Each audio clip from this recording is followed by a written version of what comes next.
ഞങ്ങളുടെ വളർച്ച ചിന്നാടന്മാരുടെ തകർച്ചയായിരുന്നു.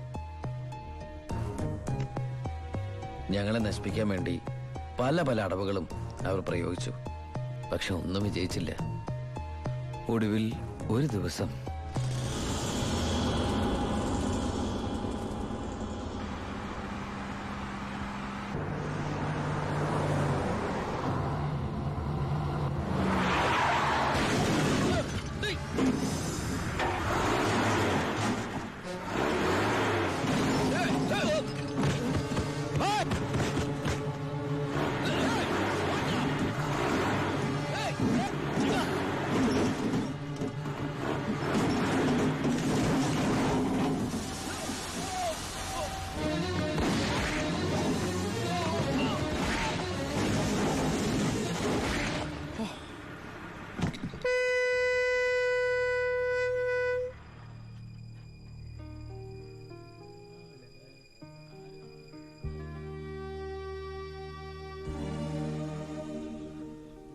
പോലീസ് കേസെടുത്തു.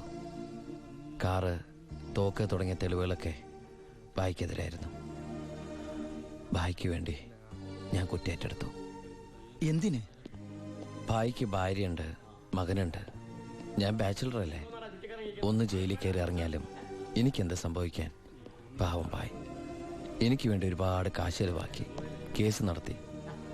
അതുകൊണ്ട് എൻ്റെ ശിക്ഷ 4 കൊല്ലമായിട്ട് കുറയ്ക്കാൻ ഭായിക്ക് സഹായിച്ചു. ഈ ഭായിയാണ് ഞാൻ ദുബായിൽ നിന്ന് കാശ് അയക്കുന്ന പോലെ മാസാമാസം കാശ് എൻ്റെ വീട്ടിലെത്തിക്കുന്നത്.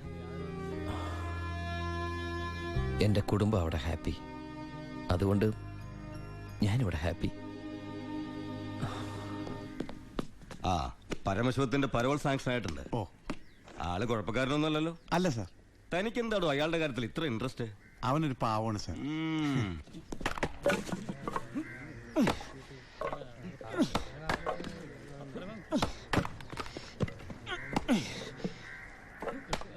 എടാ, അവന്റെ ആ മസിൽ കിട്ടിയിരുന്നെങ്കിൽ ഉച്ചക്ക് ബീഫ് ഫ്രൈ ആയിട്ട് കൊടുക്കായി.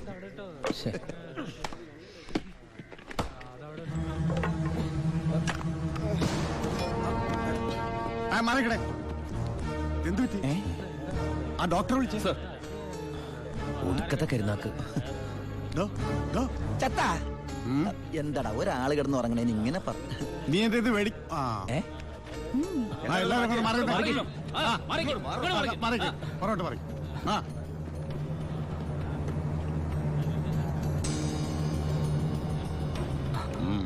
He's very serious. മെഡിക്കൽ കോളേജിലേക്ക് മാറ്റേണ്ടി വരും. Yes proceed. ഓക്കെ, മാറ്റാനൊക്കെ വരട്ടെ സാറേ. പരമശിവം ചുമ്മാ സാറേ. ഈ നിൽക്കുന്ന കൃഷ്ണേട്ടൻ കഴിഞ്ഞ ആഴ്ച ക്ഷീണം കൊണ്ട് തടഞ്ഞു വീണപ്പോ 1 കപ്പ് വെള്ളം എടുത്ത് മോന്തക്കൊഴിച്ച് എണിപ്പിച്ചുവിടാൻ പറഞ്ഞാളെ ഈ സൂപ്രണ്ട് സാറ്. പിന്നെ ഇവനോട് മാത്രം എന്താ എത്ര സിമ്പതി? നിങ്ങൾ ആരെങ്കിലും കാശ് വെച്ചിട്ടുണ്ടോ? വെറുതെ ഇരി സാറേ.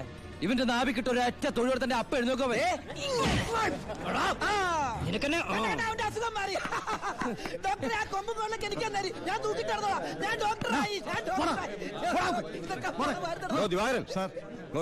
അവന്റെ പരോളിന്റെ പേപ്പർ കണ്ടത്. ഇവന് 14 ദിവസം വേണ്ട, 5 ദിവസം മതി. എടാ ചിന്നാടാ, നീ ഇവിടുന്ന് മുങ്ങിയാ പിന്നെ എന്നെ ആരാ ഇതിനകത്ത് വെച്ച് കൊല്ലുക? നീ എന്നെ കൊല്ലുന്നത് കാണാൻ കാത്തിരിക്കല്ലേ ഞാൻ. ഇവൻ എന്നെ മൂഡൌട്ടാക്കി അടങ്ങുള്ളൂ. നീ പോയി ജോലി എടുക്കടാ. നീ ഓർത്തോ അല്ല, ഞാൻ ഡെന്റിസ്റ്റ് പല്ല് ഞാൻ എടുക്കും. നീ സൂക്ഷിച്ചോട്ടോ. ഞാൻ ഇവിടുന്ന് പുറത്തിറങ്ങിയിട്ട് വേണ്ടേ?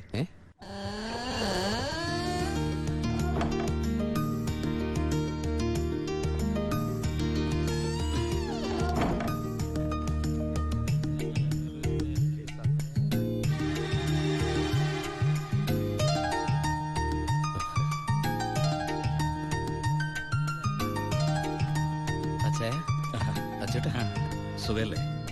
ബായി കാശും കാറിന്റെ താക്കോൽ ഏൽപ്പിക്കാൻ പറഞ്ഞു. ബായി ലോഡ് അയക്കുന്ന എന്തോ കാര്യത്തിന് ബോംബെ പോയിരിക്കുക. വരാൻ കുറച്ച് ദിവസം കഴിയും. നേരെ വീട്ടിലേക്കായിരിക്കും അല്ലേ? എല്ലാരും ഒന്ന് കാണണം.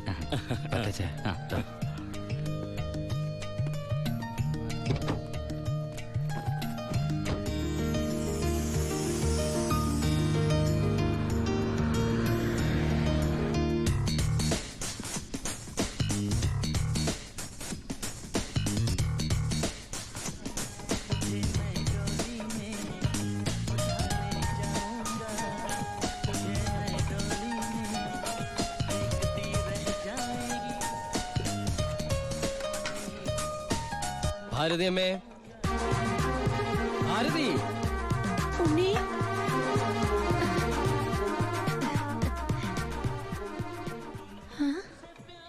അമ്പിളി, എടി അമ്പിളി.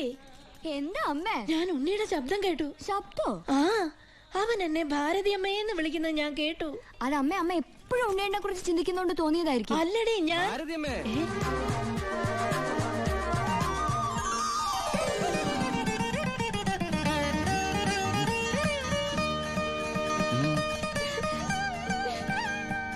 മോനെ, അമ്മേ.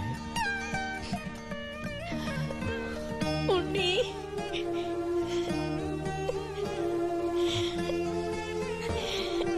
ഹായ്, ഭാരതി അമ്മ എന്തിനാ കരയണേ? സന്തോഷം കൊണ്ട. ഊണം കഴിഞ്ഞ് കിടന്നുറങ്ങാൻ പോയ നിന്നെ 6-7 വർഷം കഴിഞ്ഞല്ലേടാ കാണുന്നത്. അതൊക്കെ പോട്ടമ്മേ. ആ ദേ ഇവൾക്ക് വരുന്നുണ്ടല്ലോ സന്തോഷം. എന്താടി?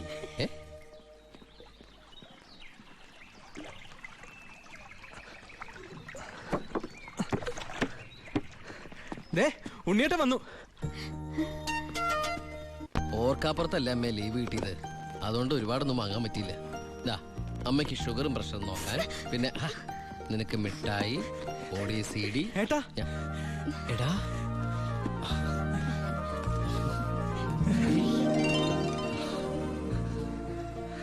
എന്റെ അമ്മോ, ഇവനെ കണ്ടാലിപ്പോ എന്റെ ഏട്ടനെന്ന് പറയൂലോ അമ്മേ. ഇത് പഴയ അളവാ, നിനക്ക് പാകാവൂന്നറിയില്ല.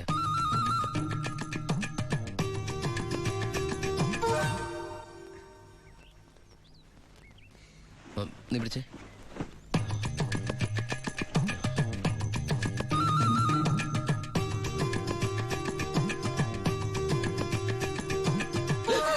എന്താ? ചുമ്മാ ഒന്നുമില്ല. നീ എന്റെ ഷോൾഡേഴ്സ് നോക്കി. ഏട്ടാ, ഇത് ജീൻസ് അല്ലേ? ഓ ജീൻസ് ആണോ? എന്നാ വേസ്റ്റ് നോക്കിയോ.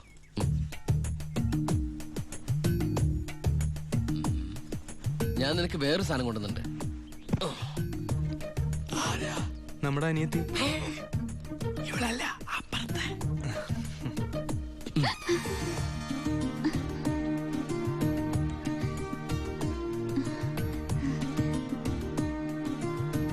ആരാ?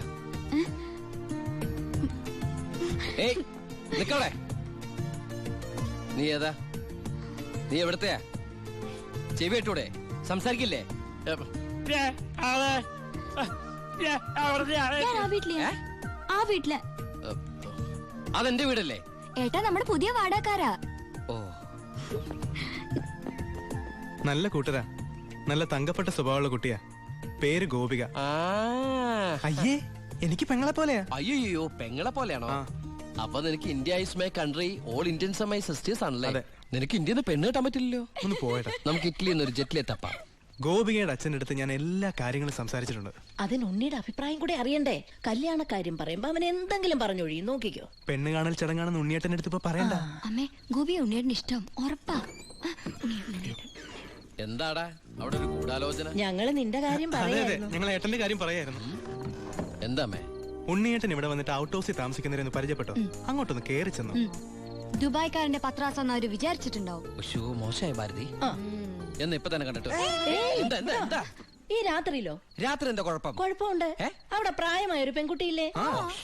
ഞാനത് ഓർത്തില്ല. ഞാൻ ആ ഞെരിഞ്ഞില് പോലത്തെ അപ്പൂപ്പനെ കുറിച്ച് ഓർത്തത്. വാ, രാവിലെ പോയാ മതി. മതി. എന്താ ഈ കാണിക്കണേ? അങ്ങോട്ട് തിരിഞ്ഞു തന്നെ.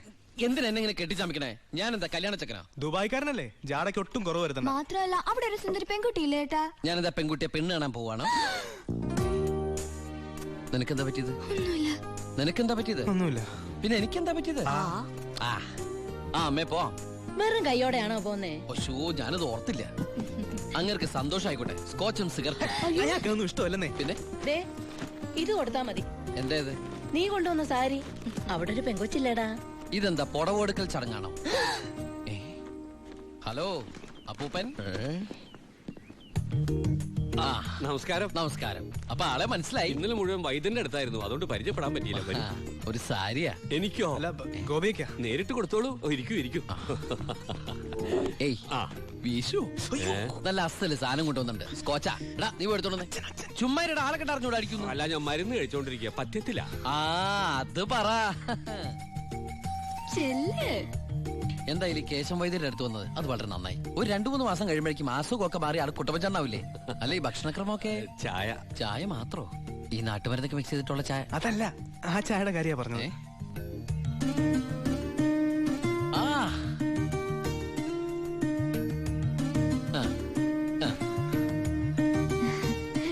ഒറ്റ മോളല്ലേ? അതെ. കെട്ടിച്ചതാണോ? അല്ല കെട്ടിച്ചില്ലെങ്കിൽ നമുക്ക് ആലോചിക്കാന്ന്. എന്തായാലും കുട്ടികൾ ഇങ്ങനെ പുര നിറച്ച് നിർത്തരുത്, എനിക്കിഷ്ടല്ല. ആ ഇങ്ങോട്ട് വന്നേടി മോളെ, അതങ്ങോട്ട് വെച്ചേ, എന്നിട്ട് അങ്ങോട്ട് പിടിച്ചേ. സാരിയാ ചെറുക്കിന് നമുക്ക് ഈ നാട്ടിൽ തന്നെ നോക്കിയാലോ? ഹൈ നാണായോ? സർക്കാർ ഉദ്യോഗസ്ഥൻ വേണോ ബിസിനസ്സുകാരൻ വേണോ? ഹൈ ഞാൻ തപ്പിയെടുക്കാന്ന്. ചിക്കിളി എന്ത് കൊടുക്കും? എനിക്കൊരു കാര്യം സംസാരിക്കാൻ. വലിയ വലിയ ആൾക്കാർ സംസാരിക്കുമ്പോൾ അത്യാവശ്യ കാര്യം. ഇവന്റെ സ്കോച്ചും കൊടുത്തു വിടാട്ടോ. ചികിത്സ തീരുമ്പോ ആളുണ്ടാവണമെങ്കിൽ താങ്ങാലോ. പക്ഷെ എന്താണിത്? സ്കൂളിലേക്ക് കുട്ടികളെ കൊണ്ടുപോകണോ? എന്റെ അമ്മ ഏട്ടനെ കൊണ്ട് ഞാൻ തോറ്റു. അവിടെ ചെന്നിരുന്ന് ചോദിക്കാ ഈ പെണ്ണിനെ കെട്ടിച്ചതാണോന്ന്. അയ്യോ കുഴപ്പമായോ? അവളുടെ ജീവിതത്തിൽ എന്തെങ്കിലും tragedies? I mean divorce, widow, something like that? Any flash back? ഒരു ഫ്ലാഷ് ബാക്കും ഇല്ല. പിന്നെന്താ മോനേടാ, ആ വീട്ടുകാരെ നിനക്ക് ഇഷ്ടായോ? പറയാതിരിക്കാൻ പറ്റില്ലമ്മേ, നല്ല തറവാടികളാ. സാധാരണ ഞങ്ങൾ ദുബായ്ക്കാരോട് ചോദിക്കുന്ന സ്ഥിരം ചോദ്യം ചോദിച്ചില്ല. എന്ത് ചോദ്യം? എപ്പോഴാ തിരിച്ചു പോണേന്ന്. നിന്നെ പോലെ അല്ല, നല്ല അടക്കം ഒതുക്കമുള്ള കുട്ടിയാ. കാണാനും കൊള്ളാം, മിടിക്കുക, നല്ല സുന്ദര കുട്ടിയാ. അയ്യോ ഞാൻ പിടിച്ചിട്ടൊന്നുമില്ല, ഞാൻ തൊട്ടിട്ട് കൂടിയില്ല. എന്റെ അമ്മേ എടാ മഹാഭാവം പറയരുത് കേട്ടോ. ഞങ്ങളെ ഏട്ടനെ പെണ്ണ് കാണിക്കാൻ കൊണ്ടുപോയതാ. അപ്പൊ അമ്മേ ഇപ്പൊ കഴിഞ്ഞ എന്റെ പെണ്ണാണല്ലോ. ഞാൻ ആ അമ്മേ ഇനി പിടിച്ച പിടിയലങ്ങ് കെട്ടിച്ചു വിട്ടോട്ടാ. അമ്മേ ഇനി നീ ഒന്നും പറയണ്ട, ഈ കല്യാണം ഞാൻ ഉടനെ നടത്താൻ പോവാ.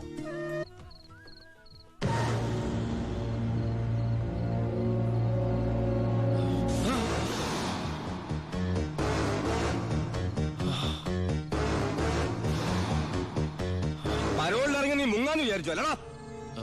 എന്റെ മോനെ കൊന്നിട്ട് പെണ്ണും കെട്ടി സുഖമായിട്ട് കഴിയാമെന്ന് കരുതടാ നിന്നെ ഞാൻ.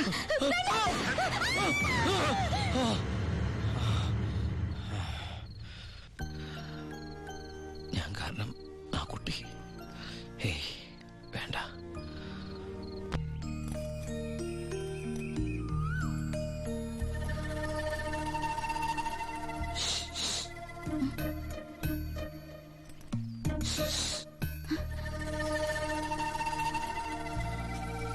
പാമ്പല്ല, ഞാനാ.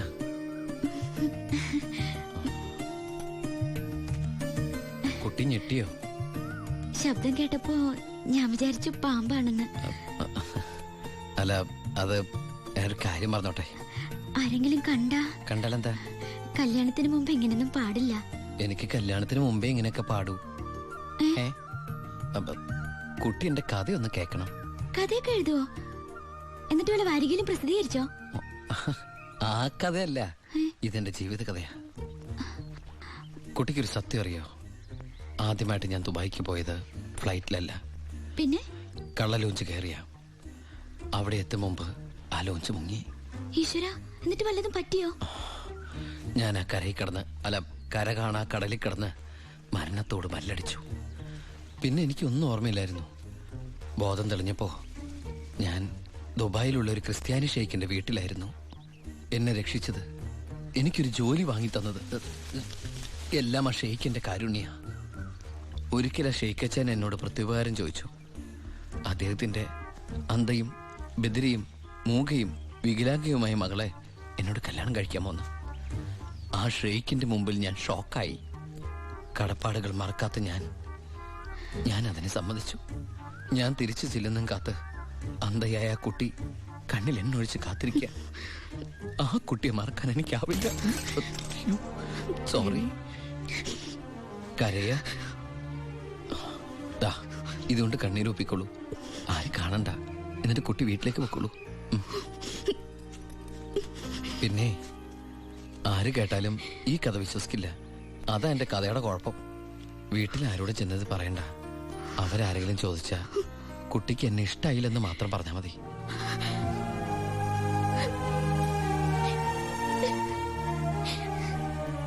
എന്റെ സർപ്പത്തമാരെ, അറിയാലോ എന്റെ അവസ്ഥ. ഈ പാവം കുട്ടിയെ ചതിക്കാൻ എനിക്കാവില്ല.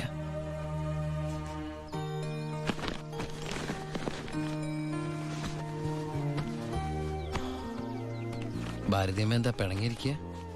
നിന്നെ കണ്ട് കൊതി തീർന്നില്ല. അതിനു മുമ്പ് പോവല്ലേ? കുറച്ചു ദിവസം കൂടി.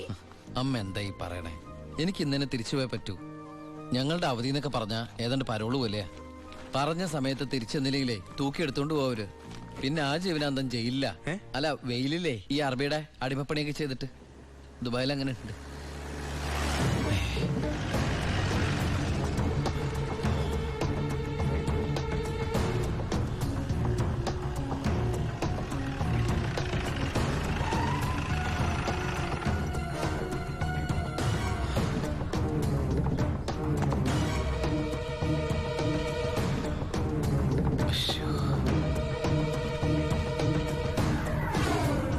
ഏട്ടനെന്താ പതുങ്ങി നോക്കുന്നത്? പോലീസ്. അയാൾ ആ ഗോപികയുടെ അടുത്ത ബന്ധുവാ. ഈശ്വര, എങ്ങനെ ഒരു ബന്ധം ഓർക്കുണ്ടായിരുന്നു? അതെന്താ ഉണ്ടായാല്? അല്ല, ഒരു വല്ലാത്ത വൃത്തികെട്ട രൂപമല്ലേ. അമ്മങ്ങോട്ട് മാറിക്കാ, പെട്ടി ഒന്ന് പെട്ടെന്ന് പൊടിക്കോട്ടെ. ഇത്രയും വലിയ തറവാട്ടിന്ന് ഇത്രയും നല്ല ചെറുക്കന്റെ ആലോചന, അതും ദുബായിക്കാരന്റെ. വല്യേട്ടൻ ഫോൺ ചെയ്ത് പറഞ്ഞപ്പോ നിന്റെ ഭാഗ്യായിട്ടാ ഞാൻ കരുതിയത്. എന്നിട്ടിപ്പോ നിന്റെ ഭാഗത്ത് നിന്ന് കല്യാണം വേണ്ടാന്ന് പറയാൻ എന്താ കാരണം? ഇനി നിനക്ക് ആരോടെങ്കിലും പ്രേമം പറ്റുകൊണ്ടോടി? പിന്നെന്താ പ്രശ്നം? വല്യേട്ടന് എന്തെങ്കിലും സംഭവിച്ച പിന്നെ നിനക്ക് ആരാ ഉള്ളത്? നീ എതിരൊന്നും പറയണ്ട, ഇത് നിന്റെ ഭാഗ്യമായിട്ട് കരുതിയാ മതി. വല്യേട്ടനാണെങ്കിൽ ഉറപ്പിച്ചോ, ബാക്കി ഞാൻ ഏറ്റു. എന്തായാലും ചെറുക്കൻ പോണ ദിവസം വന്നാൽ നന്നായി. ഉണ്ണിയൊന്ന് കാണാലോ. വല്യേട്ടാ, ഞാനൊന്ന് ഉണ്ണിയെ പരിചയപ്പെട്ടിട്ട് വരാം.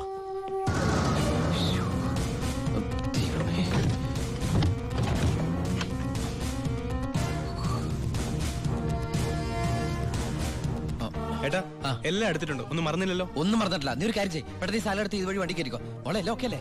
അമ്മേ, സമയമായമ്മേ. അമ്മ ഞാൻ ഇറങ്ങാട്ടോ. എന്തേത്? ഇത്തിരി അച്ചാറും പലഹാരങ്ങളും. എന്റെ അമ്മ, ഈ സാധനങ്ങളൊന്നും അങ്ങോട്ട് കൊണ്ടാൻ പറ്റില്ല. അവിടുന്ന് തരുന്ന ഫുഡല്ലേ കഴിക്കാൻ പറ്റുള്ളൂ. ഭയങ്കര സ്ട്രിക്റ്റ് അല്ലേ?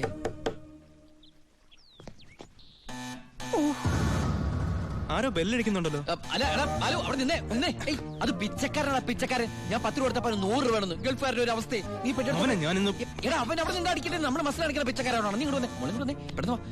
സാധനങ്ങൾ എടുത്തിട്ട് വേഗം വണ്ടിയിലേക്ക് എടുത്ത് വെച്ചേ. അമ്മേ, ആളനക്കും ഇല്ലല്ലോ. ചിലപ്പോ എയർപോർട്ടിൽ പോയി കാണും. എങ്കിൽ അടുത്ത പ്രാവശ്യം വരുമ്പോ കാണാം. പോട്ടെ. ഫ്രണ്ട് സീറ്റ് വെക്കണേ. വേഗം എടുത്ത് വെക്കേ.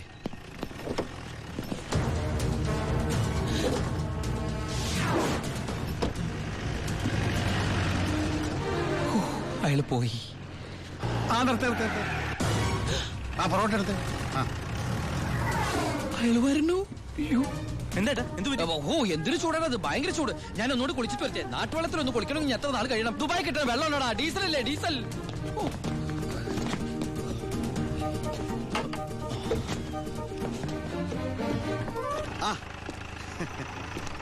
ഞാൻ വിചാരിച്ചു പോയി കാണുമെന്ന്. നീ എന്റെ ഗോപിയേക്ക് ചേർന്ന ചെറുക്കൻ തന്നെ. അയ്യോ, ഞാൻ ഉണ്ണിയല്ല, ഉണ്ണി എന്റെ ഏട്ടനാ. ഉണ്ണി എവിടെ ഒന്നും കണ്ടില്ലല്ലോ. ഉണ്ണിയേട്ടാ, എന്താടാ? ഒരാൾ കാണാൻ വന്നിരിക്കുന്നു. അയ്യോ, ഈ സമയത്താ? ഉണ്ണി കുളിക്കല്ലേ? കുളിച്ചോണ്ടിരിക്കുക. ആരാടത്? ദിവാകരൻ, അപ്പുറത്തെ വീട്ടിലെ ഗോപിയുടെ കൊച്ചച്ഛൻ. ഭാവിയിൽ ഉണ്ണിയുടെ ഒരു ബന്ധുവായിട്ട് വരും. ജയിലറാ. അതെയാ? ഒന്ന് മുഖം കാണിക്കാൻ വേണ്ടി വന്നതാ. മുഖം കാണിക്കാൻ ഞാനെന്താ രാജാവാ? ഓ, ഫലിതപ്രിയൻ. നമ്മള് തമ്മിൽ കാണേണ്ട കാര്യം പറഞ്ഞത്. ഞാൻ കണ്ടിട്ടുണ്ട്. എവിടെ വെച്ച്? ഞാൻ സോപ്പ് വെച്ചോണ്ടിരിക്ക, അതുകൊണ്ട് കേട്ടത് മാറിപ്പോയതാ. വരുന്ന വഴിക്ക് കണ്ടുന്ന്. ഓ, അങ്ങനെ.